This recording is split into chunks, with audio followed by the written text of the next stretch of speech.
స్వరూపము రావాలంటే దేవుడిలాగా మనం ఉండాలి. దేవుని స్తోత్రం. యేసుక్రీస్తు ఎక్కువ మాట్లాడేవాడు కాదు, తెలుసా?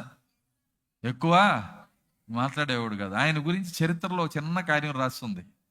ఏం రాస్తుందంటే, పిల్లలతో పాటు ఆయన కూడా వెళ్ళి అందరూ మట్టి బొమ్మలు చేసి ఆ యొక్క చిలక బొమ్మను చేసి ఆ పక్షి బొమ్మను చేసి ఇట్లా ఆడుతుంటే, సరే ఆయన కూడా ఆ వయసులో ఉన్నాడు కదా, ఆయన కూడా మట్టి బొమ్మను చేసి దాన్ని తీసుకొని పోని ఊదాడంట.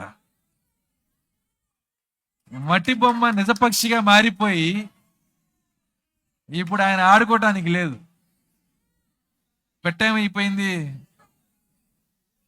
కాబట్టి జాగ్రత్తగా ఉండాలి. ఆయన దేవుని స్తోత్రం, హల్లెలూయా. అందరూ ఆడినట్టు ఆడటానికి లేదు మనకి.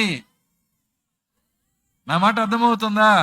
మన స్థానం వేరు, మన స్థితి వేరు.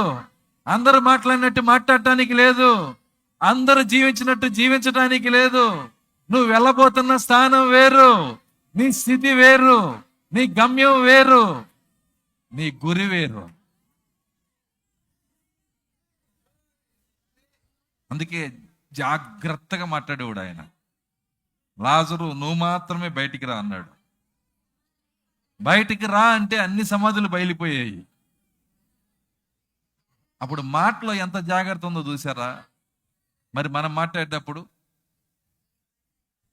అర్థమవుతుంది. ఏది పడితే అది మనం ఇష్టానుసారంగా మాట్లాడతాం. మనం ఇష్టానుసారంగా వాడేది మన నాలుకనే.